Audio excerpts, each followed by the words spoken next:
പറഞ്ഞാ വിശ്വസിക്കില്ലെന്നാ കേട്ടത്. അതിന് മാത്രം വെട്ടും കുത്തും ഉണ്ടായിരുന്നു അത്ര ശരീരത്തില്. ഇത്തവണ എണ്ണം കുറച്ച് കൂടിയേ ഉള്ളൂ. വെട്ടും കുത്തും മൂപ്പർക്ക് പുതിയൊരു കാര്യമൊന്നുമല്ലല്ലോ. വേറെ എവിടുന്ന് വന്ന ഗ്യാങ് എന്നാ പറയുന്നത്? ഏതോ മുൻവൈരാഗ്യം ആ സ്റ്റേഷൻ ഉള്ളപ്പോഴാണ്.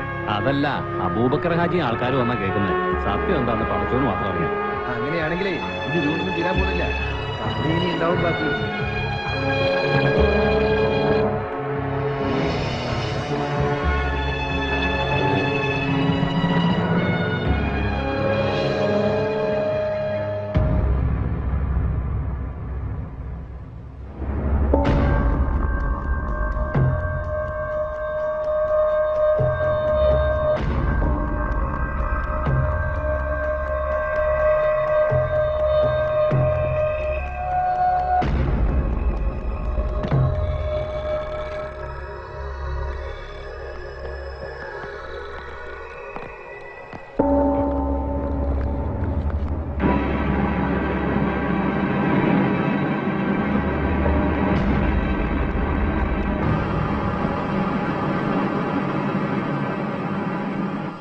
വിവരങ്ങളൊക്കെ ഞാൻ അറിഞ്ഞായിരുന്നു.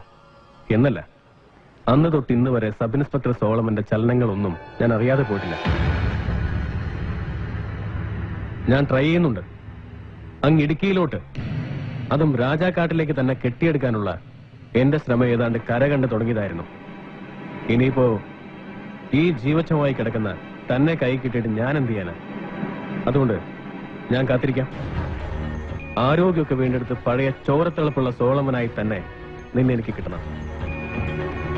പിന്നെ പത്രത്തിൽ നീ ഒരുപക്ഷെ അറിഞ്ഞു കാണും, നമ്മുടെ ചാണ്ടിക്കുഞ്ഞ് തൂങ്ങിച്ചത്ത കാര്യം. പാവം, തൂങ്ങിച്ചത്താണോ തല്ലിക്കൊന്ന് കെട്ടിത്തൂക്കിയതാണെന്നൊക്കെ ആർക്കറിയാം. പക്ഷേ ചങ്കുറപ്പുള്ളവനായിരുന്നു. മോളുടെ കല്യാണം മുടങ്ങിയിട്ടും ചത്തുപോകുന്നവരെ ബോധ്യമായിട്ടും അവനതെന്നോട് പറഞ്ഞില്ല. ദേഹാനക്കരുത്, ഒട്ടും ഇമോഷണൽ ആകുകയും ചെയ്യരുത്. ഇതൊരു തുടക്കം മാത്രമാണ്. ഇനി എന്തൊക്കെ കാണാനും കേൾക്കാനും കിടക്കുന്നു. എന്നാ ഞാൻ ഇറങ്ങിക്കോട്ടെ. അടുത്ത ആഴ്ച തിരുവനന്തപുരത്തിന് പോകുമ്പോ ഞാൻ ഹോം മിനിസ്റ്റർ ഒന്ന് കാണും. അന്വേഷണം ക്രൈംബ്രാഞ്ചിന് വിട്ടില്ലെങ്കിൽ പ്രശ്നം ഞങ്ങളുടെ പാർട്ടി ഏറ്റെടുക്കും. നാടിളക്കി ഒരു പ്രക്ഷോഭം. ഒരു പോലീസുകാരന്റെ ജീവനോട് സെക്യൂരിറ്റി ഇല്ലെങ്കിൽ പിന്നെ ആർക്കാതുള്ളത്?